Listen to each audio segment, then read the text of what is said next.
Olá, seja bem-vindo a mais uma edição do Caco da Mota Futebol Show. E fica a pergunta de cara: por que o Grêmio é o clube mais guerreiro do Brasil? Vou responder para você, trazer fatos aqui da história, do momento do Grêmio que sai da zona de rebaixamento do Campeonato Brasileiro e também projetando o duelo contra o Corinthians pela Copa do Brasil. Mas antes eu peço que você se inscreva no meu canal.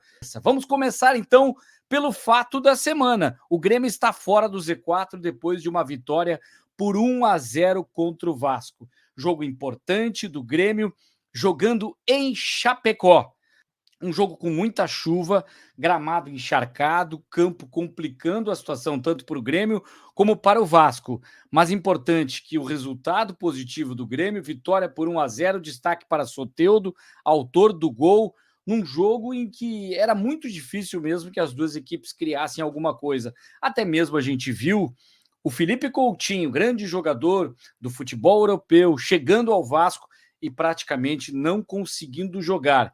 E o próprio Payet, que é um pouco mais forte, entrou no segundo tempo, mas também fez muito pouco pela equipe do Vasco. O Grêmio com um novo sistema, já com Gemerson como zagueiro, tendo aí 3 zagueiros, um sistema que protege mais a defesa, solta o ataque e tem um falso 9, Cristaldo, com Soteldo e Pavão numa ponta. Mas por que o Grêmio é este clube tão guerreiro assim? Olha, o Grêmio, o Renato tem razão, ele falou na coletiva, é o único clube, time da Série A, enfim, vamos pegar só o recorte da Série A, que não joga em seu estádio.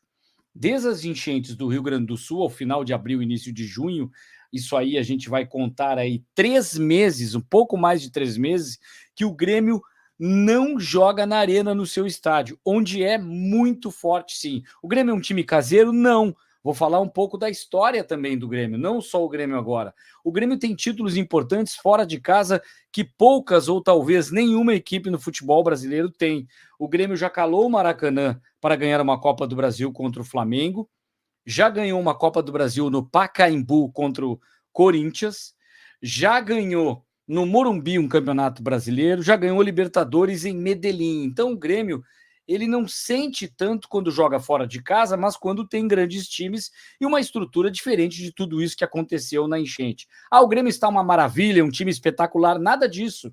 Mas o Grêmio está se reinventando e com a força principalmente do seu torcedor, e isso vou dar razão também para o Renato.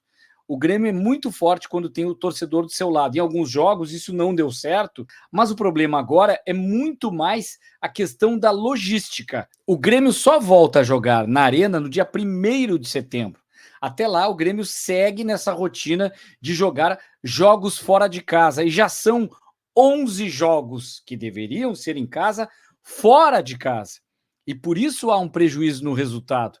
Mas, mesmo que o Grêmio tenha jogado em 4 cidades diferentes, vamos lá, Caxias do Sul, é no Rio Grande do Sul, um pouco mais perto de Porto Alegre, tem mais torcida. Jogou em Curitiba, jogos de Libertadores, em que o Grêmio se recupera até na Libertadores, depois de ter começado mal.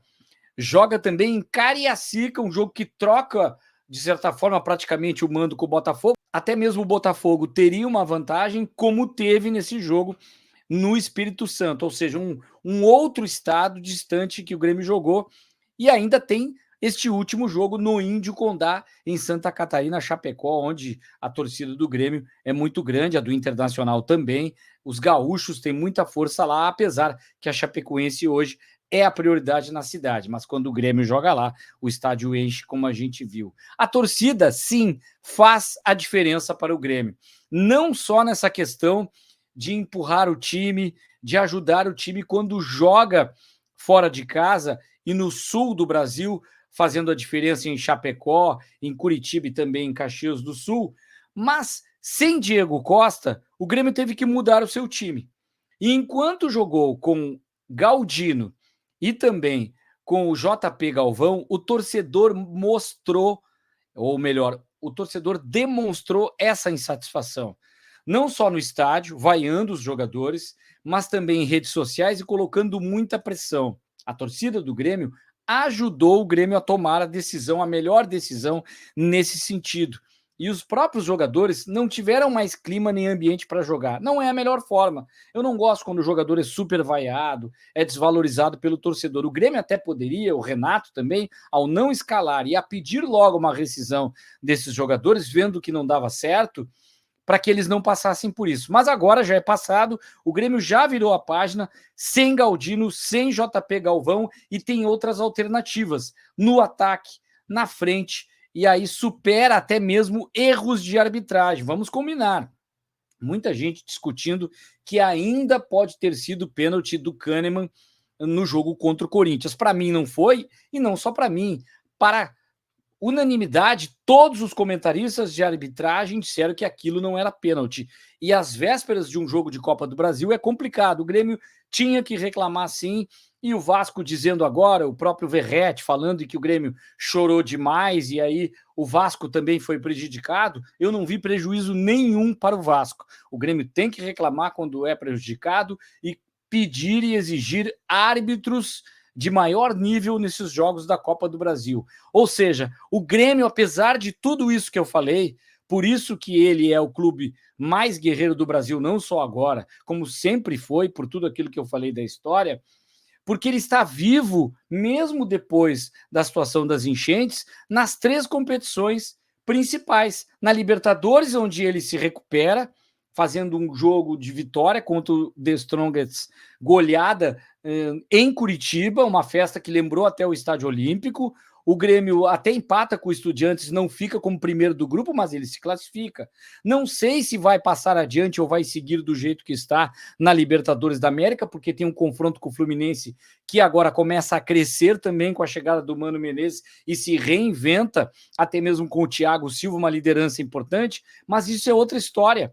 O Grêmio está mais forte nesse momento também para essa competição. E a prioridade era sair da zona do rebaixamento, e o próprio Renato fala que em algum momento pode voltar, porque o Grêmio agora tem um duelo contra o Corinthians pela Copa do Brasil e vai poupar no meio desse jogo contra o Atlético Paranaense jogadores para justamente no segundo jogo, onde deve jogar o jogo da volta de novo, não na Arena do Grêmio, mas em Curitiba, o jogo da volta de uma Copa do Brasil. Então o Grêmio vai priorizar nesse momento essa competição e depois pode perder alguns pontos no Campeonato Brasileiro. E contra a equipe do Corinthians, o Grêmio tem a Aravena, o Arezzo, o Miguel Monsalve inscritos. Ainda não terá, provavelmente, o Grêmio corre para isso, o Braithwaite, que é o dinamarquês, dúvida para o primeiro jogo. A propósito, esse jogador, já comentei jogo dele pelo Campeonato Espanhol na ESPN, contra o Sporting Gijón, um jogador de muita movimentação que vai acrescentar demais, nem precisa ser agora.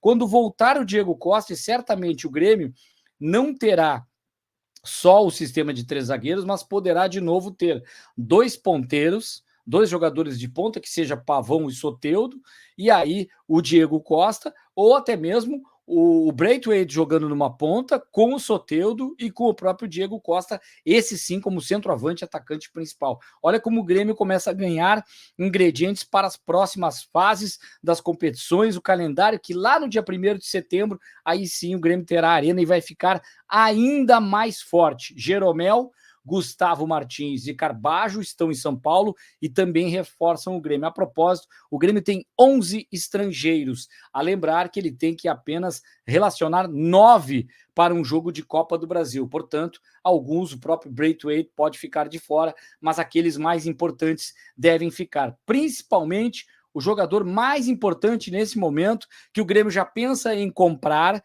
50% do passe, vale 5 milhões junto ao Santos, 24 milhões de reais, Soteldo, venezuelano, que é sim o grande jogador do Grêmio neste momento, tem que aproveitar, jogador importante que pode sim fazer a diferença até mesmo nesse jogo de Copa do Brasil. É ou não é o clube mais guerreiro do Brasil, com tudo isso que está acontecendo, depois da enchente, vivo em 3 competições, com 11 jogos que seriam em casa, fora de casa?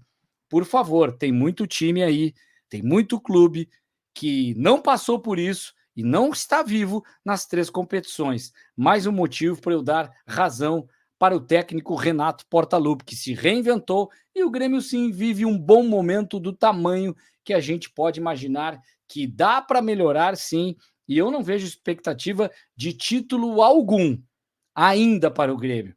Mas deixa o Grêmio retomar a arena e reforçar o time com esses jogadores, aí sim a gente pode fazer uma avaliação de futuro um pouco mais produtiva em termos de projeção. Agora é difícil. O Grêmio é ou não é guerreiro? Até dá para fazer um trocadilho. Será que vai ter graça? Alberto Guerra é o presidente. É guerreiro ou não é? Gostou dessa? Um abraço e até a próxima.